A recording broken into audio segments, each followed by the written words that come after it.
I was class of 81, and we were pretty good when we were rowing there. We had a pretty good freshman coach or plebe coach there, Ken Dreyfus, and I think he managed to change the way that rowing was done at Navy. And it wasn't because he changed the rowing stroke or the technique or anything like that. It was that he brought a different attitude to the entire process. And that began with recruiting. And this is why, when I compliment Jason on this, there's a reason for this, because as we all know, there is a process to trying to transition to change in any institution, organization, or movement. And that begins with recruitment of good people. And Ken had an amazing ability to bring in good people and to fire them up and inspire them with a mission, a noble mission, what we call ennoblement. So he was really good at that. There were other things he wasn't good at, but that's what he was outstanding at. And he's remained that way for the last 40, 50, oh my Lord, a long time. Anyway, years. But that was what I experienced firsthand. I didn't know any different. I was a single sculler when I was in high school. And if you've ever rowed, you know there's a pretty big difference between single sculling, which is a very much individual approach to the sport, and being in a crew. And when I was a single sculler, I was a lightweight, but I was pretty successful. And when I got recruited for Navy, not by Ken, but by the guy who preceded him, I wound up going to NAPS, mostly because I deserved to go to NAPS for a couple of reasons. Primarily that I was about 140 pounds. And the guy who I was competing against was Joe Kiefer, who was an all-state football guy and was about 6'4", 255 pounds, and could run like a 4.5 40. And so, and also I remember the cross country, actually this is things I never talk about, but I remember the cross country coach. We both did our physical test together in the gym at Archbishop Carroll outside of Philly. And Joe could do a lot of pull-ups and I couldn't. Joe ran really fast. I wasn't quite as fast. And at the end, the cross country coach said, you know what, Kiefer's a real athlete. You'll never amount to anything. Like, okay, I wasn't about to disagree, except that my natural competitiveness and positive nature said, well, we'll see. And Joe went on to actually turn down the appointment to the academy and went to Brown and was quite successful there for a couple of years. But I wound up going to NAPS, which was the best thing that happened to me because I put on 25 pounds. And when I went to the academy, I was about 6'4", 165. And that made a very big difference. I was still a lightweight in my mind, but I was a heavyweight in the coach's mind, and that was Dreyfus. So he put me on the heavyweight squad. But it wasn't me who turned Navy around. It was Ken Dreyfus, because he recruited some guys to surround the people who rowed before. And then he kept giving these recruits to Rick Clothier, who was the varsity coach, and Clothier knew what to do with them. He wasn't himself a great recruiter, but he understood what to do with talent. And so when I was a junior, we wound up winning the IRA, the national championship, and that was the first time that Navy had won it in about 15 years. And it was a hell of an accomplishment. And we had some amazing people in that crew. One of them was the senior, Doc Moreau, who wound up, unfortunately, getting killed later in 87 when he was flying an A4 at Top Gun. And that was wasn't pilot error, as we understand it. It was basically mechanical failure, but he tried to fight the plane all the way down. I don't think he wanted to eject, primarily because he was a 6'4", 180-pound guy with really long limbs. And I think he thought that his legs might get torn off. And so he didn't, and he crashed and was killed. So there's hopefully going to be a movie that comes out about that here in the next year or so, because it was heartbreaking in a lot of ways. But in any event, we won that. And when I graduated, I was recruited to go on to the US team. And so my first year was, we went to the national camp at Madison, Wisconsin, and wound up making the crew and went to the bow seat, which I'd been used to stroking boats. So I was used to being the big gun up in the leader position. All of a sudden I was bounced back to the bow, and I have 7 other people in front of me, and I'm like, what's this? It was a real learning experience. But I'll tell you what, going back to that single sculler and crew analogy, once I got into a crew, there was no question where I wanted to be. The difference between driving for myself and driving with 7 other people was amazing. The feeling was astonishing when you get into an 8 and that 8 is moving and everybody is driving together and the boat is singing underneath you. And if it's really good, you get what's called swing in the boat, and that's rare. There are levels of swing. And what happens when you're swinging is what was really hard and you're pulling your butt off a moment before and you feel like you're about to die because the pain is just intense. And then all of a sudden it doesn't go away, but you don't feel it because you are in this sort of metaphysical experience to a certain extent. Everybody comes together and that power that was individual before becomes yours. So you are now part of and actually experiencing 8 other men as one. And it's pretty amazing. There are levels of it, like I said. When we won the IRA, we were in 5th place with 1,000 meters to go, and the announcer was calling Northeastern is out, Northeastern is gone, the race is over, and Navy is in 5th, and he went through the last, and all of a sudden we hit swing. And we got it, and the world fell away, and all of a sudden we're rowing 36 strokes a minute in a headwind, and it feels like 20, and we could do this all day, and we are driving through the field. And everybody starts, where are they coming from? And we just went right through Northeastern and Brown, who were looking desperate, but they couldn't do anything about it. And we wound up winning by half a length. And it was only because at that moment, everybody had relaxed or done whatever, and we just got together and we hit it exactly right. And the thing about Dan, can I ask you a question? I'm so very curious about this. So this swing, this is an item of vocabulary with rowers. Have I got that? Like other rowers would totally get this. So after a regatta, I mean, is that, as you're talking with the other teams, is that something like, yep, we hit it, and they're like, oh, we didn't, and it's like it sounds like a gift that just descends on you. Yeah, it's good. It's good coaching. It's putting people in the right places. It's giving everybody the right opportunity to experience. Wow. But yes, it is. We do talk about it. Is it why you row? Is that the key experience that? That's why I row. Doing that. Wow. Yeah, I believe it. Rowers are masochists. I mean, there's no question. And so, the best ones, frankly, have a almost a search for pain. Mm-hmm. So and that sounds weird, but it is pushing yourself to see what you can be and see what you can do. So I guess the reward is swing. And that's awesome. Now, when you get it, it's over. I mean, the race is done. And when all of a sudden you begin to move on crews like they're standing still. And this has happened to me. I was fortunate enough to have it happen several times. And actually, one of the stories that I don't know how much time we have here. All the time you need. Well, I don't want to kill people. And there's people taking out revolvers, knives, long swords, things like that, pickaxes. Just turn the thing off. It's okay. You don't have to kill yourself. But okay, well, we were looking for that all the time, but coaches have to go on analytics a lot of times because it's like trying to define good leadership. There's a lot of things which we teach in leadership, right? I mean, we teach the basics of it. We teach how to treat people. This is how you should treat people, blah, blah, blah. This is how, but there are intangibles, and we all know that.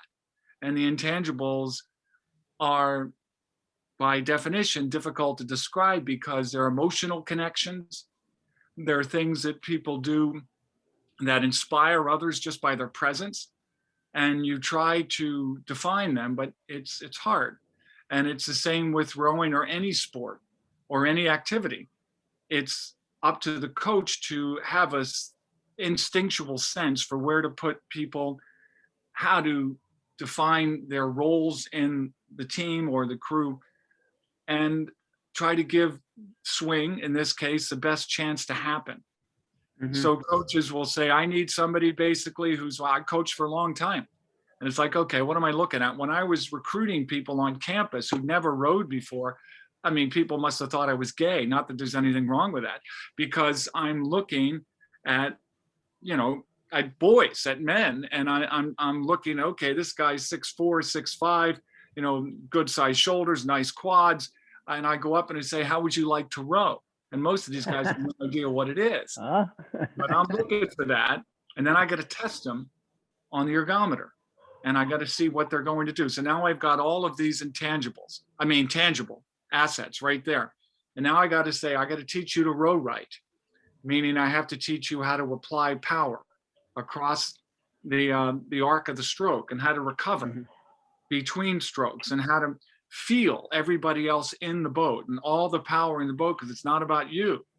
It's about how you use that immense power and how you lock in with everybody, not just for a moment at the beginning of the stroke or at the end of the stroke, but successful crews get swing because they lock together at every inch of that stroke. And the more you lock together, the more swing there is. And one of the reasons I love to row was, and with good people, was the better they were, the more we did that, the faster we did that. And I was fortunate enough to be with crews at the international level that were just unbelievable. And so Dan, what role does the coxswain play in helping you generate swing? A good coxswain is like a good coach in the boat. And good coxswains are rare because usually they don't row. Right. So they're feeling it from a totally different perspective.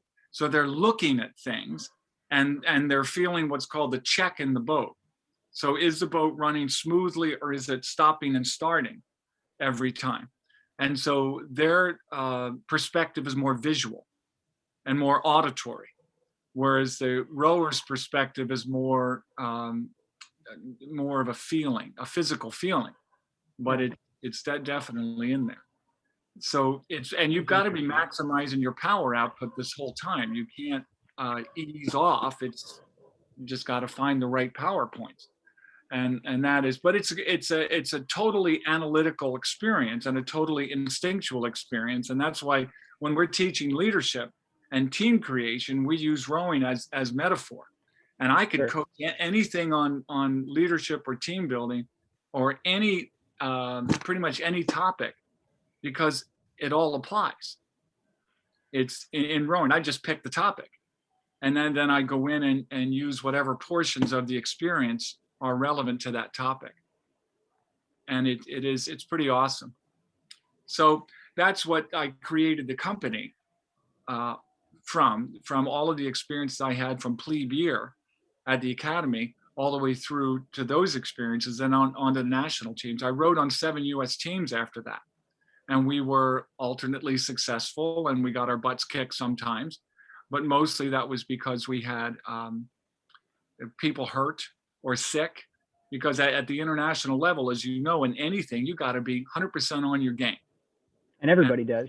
Everybody. Right, yeah. A sniffle will throw you off, right? It will throw you off. Now, there are more important positions, like when now the story of our boat in '86 is that's a great story. So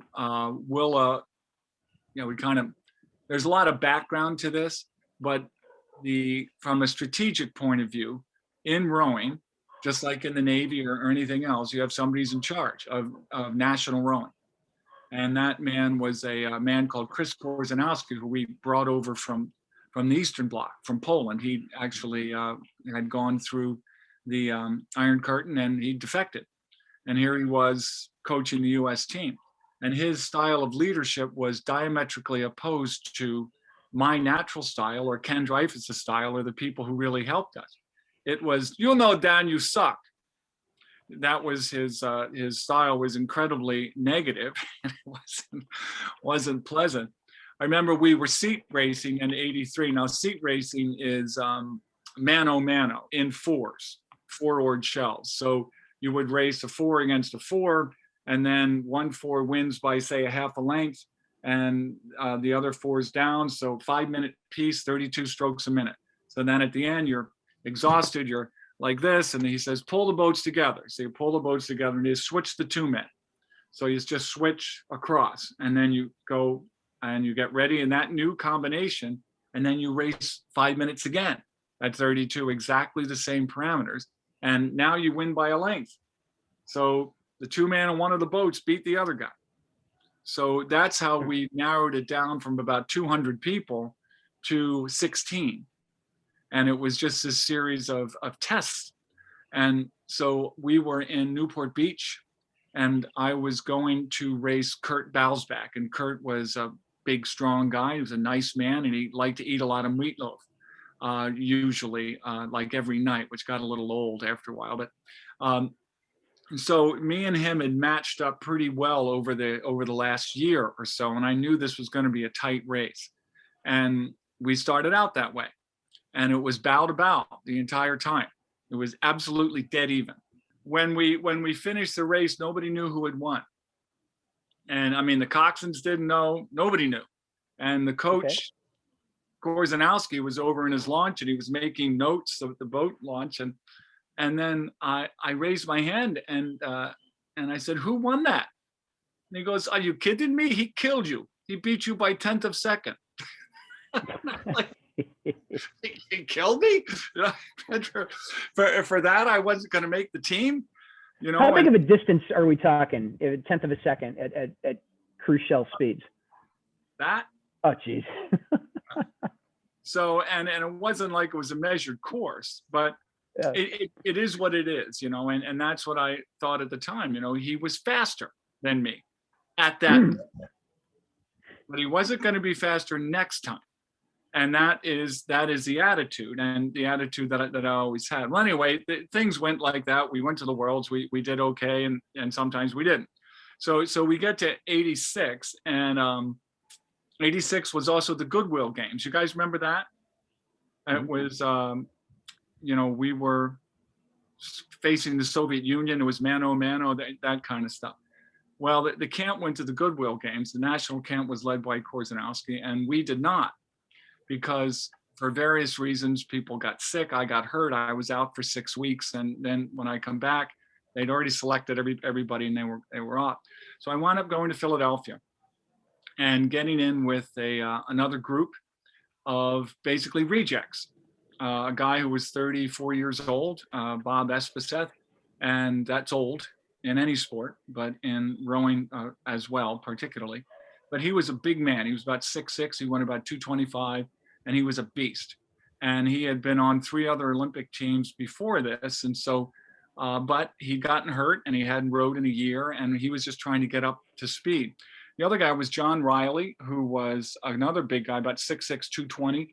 And he was from Rhode Island, and he had a vicious Rhode Island accent, and was 21 years old and didn't know his butt from a hole in the ground, so to speak. But he was incredibly powerful and was an instinctual oarsman.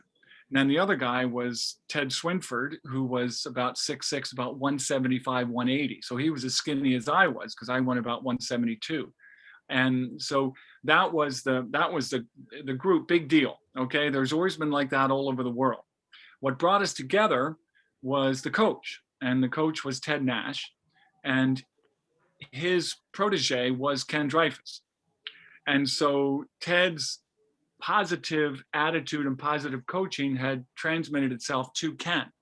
And so his relentless positivity was transmitted on a daily, minute-by-minute basis, in fact. It didn't mean he wasn't critiquing, by the way. He was critiquing the crap out of us. He just was doing it in a way like this. Danny, tremendous power on the finish of that stroke. Unbelievable. Now, if you could just get that catch in a bit quicker, it will be awesome. And you're like, I'm great. And that's all you're thinking about. Oh, I better get the catch in. And so forth and so on. And it was just just every single minute he's coaching like that. And so what he got us to do was believe that we could win. First of all, the trial, because we had to go through a national trial in order to get to the worlds, and then the worlds. And there was never, ever a hint that we were not good enough, or that we didn't have what it meant to succeed, and that we weren't representing something noble and something that was worth winning. We were representing Penn Athletic Club, which is against the camp. And the camp is not wrong. They just got all of the assets. It was classic underdog mentality. And he was absolutely brilliant at engendering that. There was one morning, and I heard later that he did this with a couple of other crews of his. So it wasn't us. Just what he did. There was one morning, it was 5 a.m, and we were exhausted. We just rode for 10 straight practices or whatever, and everybody was wiped out. And this was down at the Schuylkill River at Penn AC. And we were on the locker room floor, just like this, and getting ready for practice. And he came up, bounding up the steps because his energy was infectious. Now, he had won the last gold medal in this particular event, which was the 4 without a coxswain, by the way, no coxswain with this boat. And in 1960, the United States had won the gold in Rome, and he had been in that boat. And so now it's 1980. So we hadn't won since then in either the Worlds or the Olympics. And so he literally comes bounding up the steps, and he's got this picture about this big, and he puts it on the locker room bench, and then he turns around and he races down the steps again. And so we're looking at the picture, and it's him, a picture of him and his 3 teammates on the gold medal stand in Rome. And they've all got these big Olympic gold medals around their necks, and they're just, you can almost hear the national anthem play. And it's black and white, and we're just looking at that picture. And about 10 minutes later, he comes bounding up the steps again, and he looks at us and he says, "That was one proud man that day, and that's going to be you. Let's go row." And you better believe that made an impression. Right. And about that. So every minute, we're giving it just a little more than everyone else, not because we were stronger, we weren't for the most part, but because we were more focused, we were more aligned around the same thing. And there was an immense pride. And in rowing, just like anything else, you just got to outlast the competition. You just got to take one more stroke than they do. And so that means you've got to endure one more moment of pain than they do. And so they used to measure our lactic acid and how much basically lactic acid was in your system. And that was a measure of pain. And they could tell you that. And what you were doing. And that's what did it. Now, if you can combine swing with the ability to endure pain, then you pretty much got a winning combination there. It's hard to beat that. So the US crew, meanwhile, had put together a pretty darn good 4, and they were very confident, and they went to the trial, and we killed them. We beat them by about 5 lengths, which is a long way. And the boat felt great, and we didn't even sprint. We didn't have to. We were swinging the entire time. And then we went out to San Diego, and we were rowing out there, and we had some of the most gorgeous practices. And it just kept getting better and better. We couldn't believe it, how well it was going. There was wakes from sailboats and they were really big boats, Jason. They were, and monster crab. And we just went right through them like they didn't exist. Just whoosh. And with the focus was 100% on what was going on in the boat. It was magical.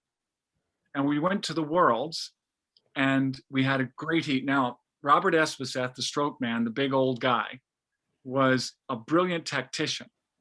And he and Ted had discussed some things, but Espy was also a little bit of a maverick. So he didn't always, unfortunately, share his plans with the rest of us, which could get annoying sometimes.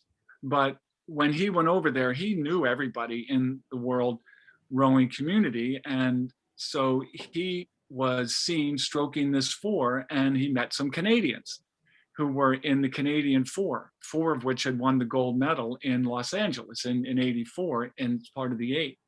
And so they said, Espy, we thought you retired. And he said, I did. I actually did. And I'm just over here on a lark, and the real stroke is hurt, and I'm just filling in until he gets better. So like, oh, and so they all laughed and had a good time until we saw them on the line at the heat. And they're like, what are you doing? I said, don't worry about us. So we won the heat pretty handily. And then we go into the semifinal. And the semifinal had East Germany in it and West Germany. And the East Germans had won 10 times in a row this event, 10 out of 11. And the West Germans had actually beaten them earlier in the year.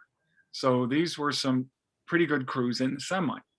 It was rough water going down the course. And I had gotten sick. So I had walking pneumonia in there. And they, things can get pretty brutal in any sport. And so we had a meeting, and they had a spare. And the spare was a 6'8" guy from Brown, who was an amazing guy.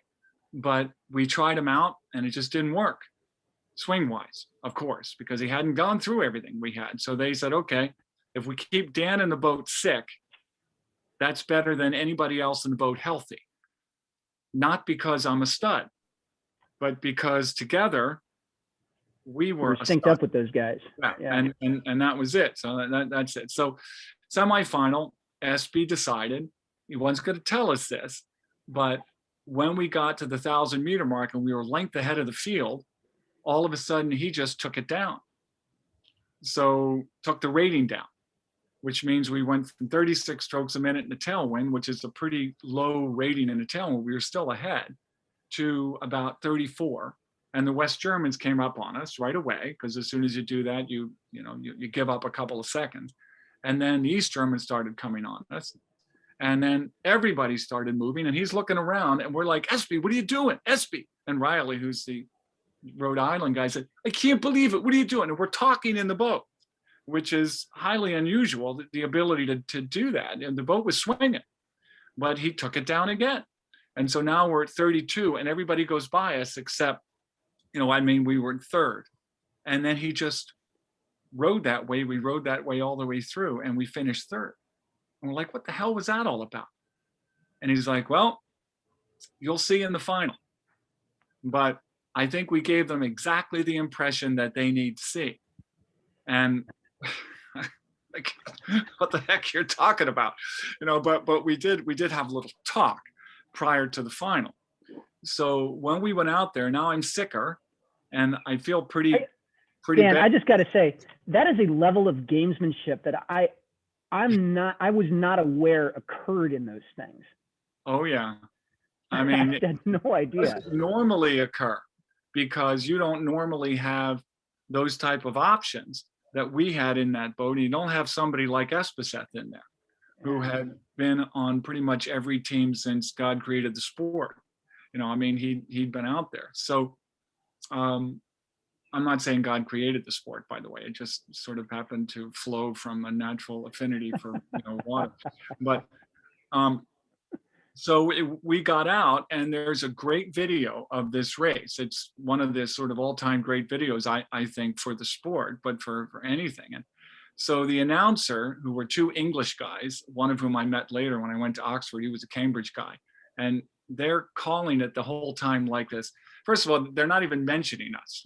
We get out to a lead of about half a length, and they're like, well, the West Germans have a great crew this year, and the Italians are all awesome. They won the other semi, and they're talking about, but the United States is still in the lead, but I'm sure things are going to change in the next 500 meters or so.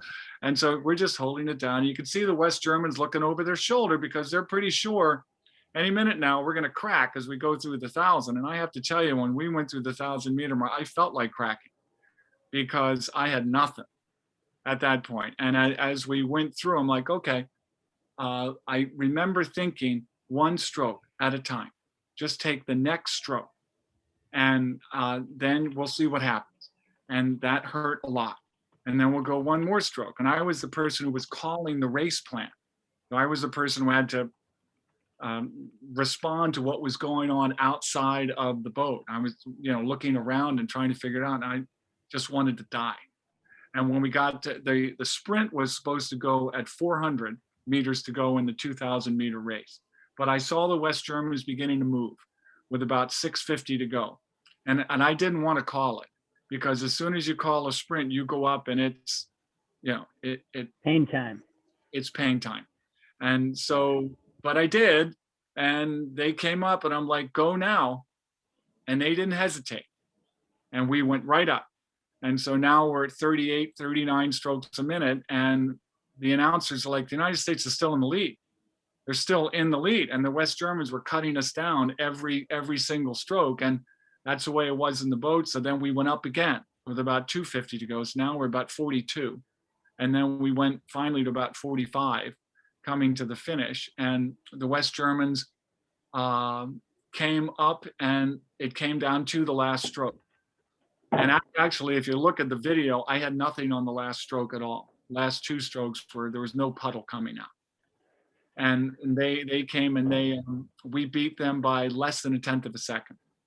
So it was probably about that much. You killed him. Even Korzanowski thought it was close. So, and you could see them just looking over unbelievably, because SB had it right. He knew exactly what was going to happen. But the person who set it up was Ted Nash. He's the person who had given us that belief that when we went out there, we were going to win. I have one more little note from that, because the day before the final, we were rowing up the course, and the US 8 was pulled over in front of us. And they had finished first in the heat. They'd finished first in the semi. They were favored to win the final. And remember, we had finished second or third in the semi, and nobody knew what was going to happen with us. And Ted was riding his bicycle alongside, coaching us from the bank, which they had to do. And we heard Korzanowski's voice ahead of us. And he was saying, "This is worst date I ever coach in life. No way, you suck." And he was just going, and as we passed, every head in it was down like this. And Ted picked up his megaphone and he said, "Ben, you look fabulous. Tomorrow you'll be world champion." And every head in the 8 went, and looked at us as we went by. And I'm like, I don't care where the heck we finish. I am just so proud and happy to be with this group at this moment. Didn't matter. If we hadn't won, it was just the effort that was required to do that. That entire experience was monumental. And that's what I'll remember. And so, that's why when I started the company, when I started Team Concepts in 92, it was all about how we could transfer that energy and that belief and that method, because he had a very distinct method, and it was a method, and it worked every time. And did you have to have special people? Yeah, you had to. You had to have people who were ready to listen. You had to have people who were ready to give it their all. But to me, what I understood from that was you had to have a noble purpose, and you had to have somebody that was able to make you understand that. And I think one of the things that we were all really lucky to do by going to the academies was we were able to understand that intrinsically, because that's what happened in plebe year, or the first year, our first year experience, beast barracks, or what do they call it in the Army? Is that it? First. We got any Army folks? Yeah, on that's the line it. Here. Oh, there we go. There you go. I know I saw that sweatshirt. Yeah. I mean, and right away we get that. Nobody else has that. And that sense of being part of something bigger, that sense of being valued, even when you're devalued at plebe summer sometimes. The difference between first set and second set for us was a difference in attitude more than anything else. So for our first set, our platoon commander was just a jerk, and he was terrible. And I don't think he got any better for the next 4 years, apparently. I mean, we were his plebes. They were our firsties. Second set, he was awesome. Maybe that was by design. I don't know. But I'll never forget any of those lessons. And for me, what I took away was it was all attitude. It was 100%. And I want to interrupt you with a question. I want to hear about the methods that you've, how you've translated that into what you do at Team Concepts. But I want to interrupt you with a question first, because I think it might be relevant, and it's to do with focus. So we've talked a lot about swing, which is, sort of a flow state, right? Yeah. And when you're in swing, I would imagine that you have less awareness than you might otherwise have of the boats around you, right? Yeah. So because you're internally focused. Yeah. So can you talk for a little? And I mean, here you are racing against other boats, but when you're fastest, you can't see them, which I think is interesting. Could you talk a little bit about that and how that kind of works into your techniques at Team Concepts? Well, I think it's an advantage in one way, actually in most ways, because you're not distracted. And in almost any aspect of high performance, it's distraction that keeps you from getting where you need to go. And so high performance requires complete concentration on it. And so when you are in this flow state, you don't really care where the competition is. All you care about is maximizing what you're doing at that time. Your own peak performance. Your own peak performance. And there is a level of pleasure, and I'll use that term. It is maximizing what you're capable of being as a human at that moment, anytime you achieve that kind of flow state. And you'll do anything to stay there. It's a drug to a certain extent. There's such a release of endorphins in there, and you literally will pay whatever price it takes to stay there, and you don't care about the other boats. The last 20 strokes of that race in '86, when we were reaching that state, and I was also reaching that state of pain, I didn't really care in the last 20, when we were at 45 strokes a minute, about the other boat. I didn't care to a certain extent whether we won or not. What I cared about was how the boat felt and whether I could reach what I'd always wanted to reach. Now, again, this sounds weird, but it was that state of complete and utter effort and what I was capable of doing. And so when we crossed the finish line, I was almost unconscious. And that's what I wanted, because I knew I couldn't do anything more than that. And that was it. I never got there again, by the way. But I proved that I could do it to myself. And we as a crew proved that we could do it. And it just got better. So I think when you really try to go for peak performance as an internal drive, then you don't care about what's happening externally. And that is what we teach. And that is what we coach, is it's not about everybody else. It's about what goes on in your own experience as an individual and as a team. And if you can maximize that, then you'll go where you want to go, and you'll bring the organization where you want to go. I think with sometimes what happens is that we use external sources as motivation, like Ted did to a certain extent. He was talking about the camp, and the camp becomes an external motivation, but ultimately we never really thought about the camp. We knew what we had. And so Dan, you've had 35 years to process this, right? 35 years since that experience, and now you bring, 35 years of thought and consideration and analysis and more experience, right? But how do you guys, as 20-odd-year-olds who've just had that experience, can you even talk about it? Like, you were all there, you all had the experience, but can there even be a conversation in English afterward? It's a great question. Not in this way. Yeah. no, but you are always asking different questions. Well, I think the great thing about being a human being in this regard is that you look at it differently over the Yeah. years. And so it's always fascinating. You know, it's interesting whenever I get tired of doing what I'm doing, and I do, I look and say, well, what else am I going to do? And then it always comes back to, well, I want to do what I'm passionate about. So what am I passionate about? That hasn't changed. And then it all goes back to, oh, I guess I'm stuck doing this. I can't think of anything else that really appeals to everything that I'm passionate about. And then I go back and I get excited again. But we do look at things differently as we get older, and we process other experiences through the mill, and then we look at it from other perspectives. Absolutely. And I think when So we're, I'm go ahead. sorry. Go ahead. Well, okay, fine. I will.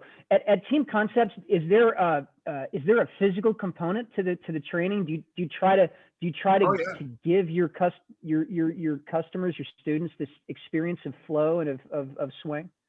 Yes, absolutely. Because that's I believe that you have to experience it. Yeah. Literally, I could talk all day, which I can, and um, and you can't really bring it in. So how do you do it? I mean, they can't all be athletes. Oh no, almost none of them are. Just kidding. No, it doesn't matter who you are or where you come from, and that's the whole appeal to something like rowing. Almost nobody's done it. So what we do is if we bring a group together like of 24 or 30 or 40, or we've gone up to 300, but if we bring these people together in a boathouse, we will say we have 24, which is to a certain extent not an ideal number, but it's a good number, and they're from a particular company X. So we'll say, okay, here's what we're going to do today. Here's why we're going to do it. Here's the process. Here's what we hope you'll get out of it. And we're going to start off this way. We're going to divide you up randomly. You're just going to count off by fours, and so count off by sixes, right? So we have 4 teams. Is that right? I wasn't a math major, but we have 4 teams anyway, of 6, and then we could have big, small, young, old, man, woman. It doesn't matter. Fit, not fit. We don't care. And they'll say, well, they'll look around. The first thing they'll do is they have 6 big heavyweight men, and they're thinking, whatever this is, we're going to kick some butt. And then you have, 6 lightweight men or women over here, and they're saying, we're going to get killed.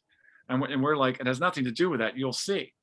And so then we say, all right, in this banner development exercise we're going to do, which is the most important thing we do for any of our programs. And rowing is just one of our programs, but it's easily the most effective. But we'll say, we want you to. It's fun too. And it's fun as hell. Yeah. So we say, we want you to come up with 4 things on this banner, and then you're going to present it to everybody else. We're going to give you shirts and hats of different colors for each team and so forth. But we want you to come up with a name for your team that's all about the things you share, all about the things you have in common.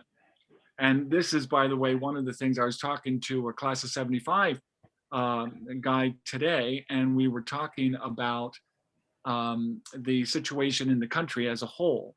And in my opinion, we are just not focusing on the things we share, or the things we have in common. We're focusing on all the things that divide us, which is a bunch of horse dung, because we share 99.9% of our DNA, and it just whatever. There's a lot going on, but what we're saying here is, when you come together as a team of 6, you're going to have to talk about the things you share, you have in common. We want you to make a name for your team based on that. And then we're going to have a motto that supports it, and a symbol that represents who you think you are. And finally, we want you to have a goal for the day. Now, we're going to race at the end of the day. There's going to be a race. All right. And so you can, your goal could be to win, but it doesn't have to be. It could be to have fun. It could be to achieve this level of swing. We don't care what it is, but you must commit to it 100%. Don't care what it is, but you can't have 3 that want to win and 3 that want to have fun, because you're going to get your butt kicked and you're going to be miserable. So whatever it is, you have to commit to it. All right. So then they come back and they present their banners to everybody else, and they say why well, at this point, they're committed to each other.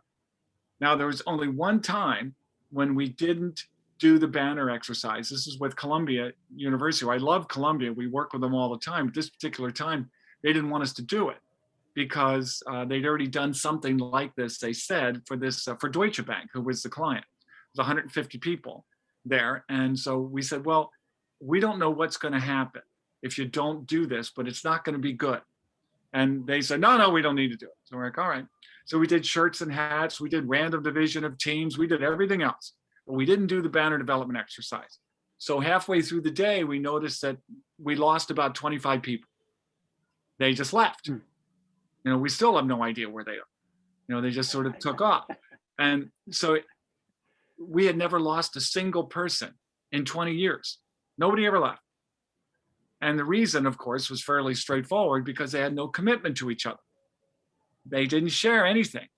No obligation, no ties that bind, didn't give a rat's butt. So we do the banner development exercise. They're committed to each other. Then we put them in a boat in eight oared shells with 2 experienced people and an experienced coxswain and a coach. So it's a 4-to-6 ratio in there. And then we'll send them out 4 boats of 6 or 6 boats of 6 or however many people we have. And they've got 2 hours. And in that time, they're learning to row 2 at a time, pair at a time, and then 4, and then 6. And sometimes it's a disaster. Sometimes it's really good, but they all come back in and we debrief. And we're saying, what the hell just happened? And then we debrief the whole thing and we go through the whole experience in light of these 8 secrets of inspirational leadership. Everybody wants to feel part of something bigger. Everybody wants to feel valued. And you got to set the performance objective. You have to ennoble the effort and so forth. I mean, we go through this. So then debrief it, have lunch, pre-brief the next session, and then we go out again for another hour and a half. And almost invariably, they're 100% better. Even the disasters in the morning now look like a crew. And the 2 experienced people are not rowing. They're basically serving as coaches in the boat, and they're balancing the boat, which is really important because balance in an 8 is extremely difficult. You can't learn to do that in a day. But it's still it's a little rocky. The boat's only 24 inches wide at the widest, and it narrows in at the bow and the stern. It's a racing shell. We're not talking about not a rowboat. Yeah, a rowboat. This is, you know, this could these are the boats. And so they get in and we line them up. So if there's 4 crews, we line them up, and there's different colored shirts and hats, of course, for each crew. There's a starter. There's a pregnant pause in between, are you ready, row? And they're fired up, and then off they go. And they've concocted their own race plan. The coach and they have conspired to do what they're going to do. And they row by 6s, and it's 2 minutes. And 2 minutes may not seem like a long time, but it's not short. And so when that's about 60 strokes, more or less. So when they come across the line, they're completely whipped. And then what's happened in there is they find out that the crews they thought were going to win usually don't win. And the crews they thought were going to get killed win sometimes. And it's all about swing and flow. So I've seen 6 lightweight women beat 6 heavyweight men more times than I can tell you. And it's just boom, off they go. And it's one conglomeration of power.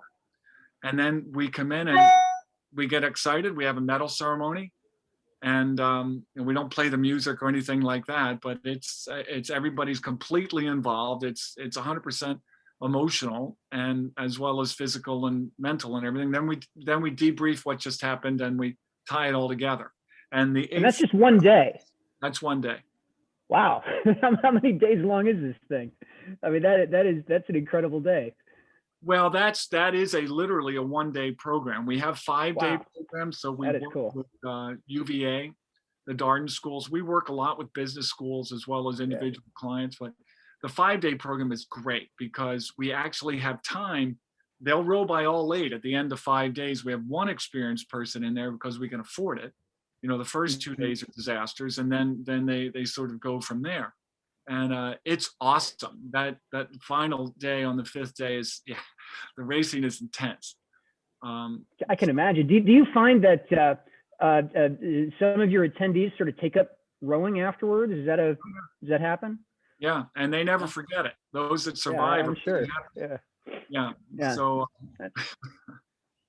That is super cool.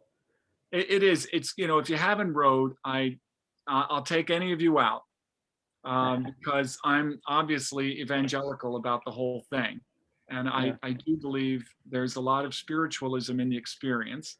There's a lot of there's an amazing emotional connection to it, and I'd be happy to take anybody out. I mean, I just offered a group today at Dartmouth at Tuck, and they're like, we can use that because we've worked with them before, and I'm like, we'll take you out.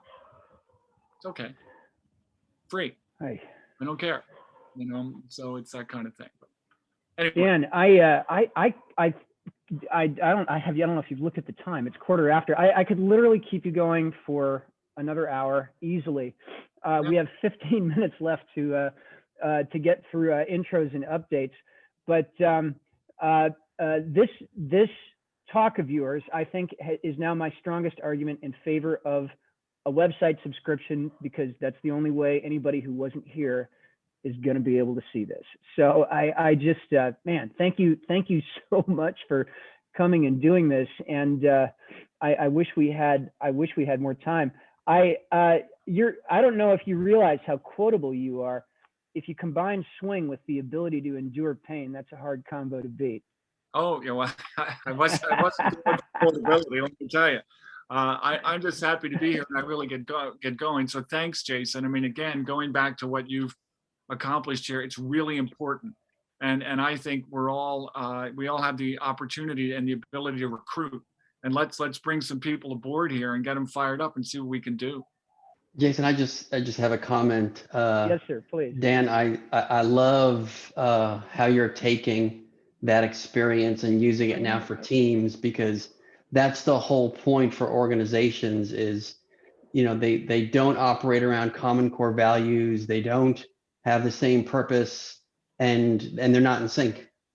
So that purpose and what a great visual to show them the importance of being in sync and doing that. And when they do that flow, I just started a program working with some of the discipline students at alternative high school locally. We just had our first session this week, and we did some activities and got the kids just talking. So it's kind of a training mentorship program. And the mentors that I worked with and kind of trained up before we went in there, afterwards, the emails from them, overwhelming, because they were doing something they were so passionate with, and we had all these groups of folks together that had that same passion for these kids, and they said, like, that was a feeling I never experienced before, because that's exactly what happened. They got that swing going on right there, and then basically they were in that flow. And so thanks for what you're doing, Dan, and taking that experience and using it to help organizations, because it's a great visual, and I'm sure it's making a huge difference. So thank you. Thank you. I think it's selfish in a way, because I want to feel that feeling myself again, and that's a lot of it. And you want to give that feeling to other people, right, and be part of it.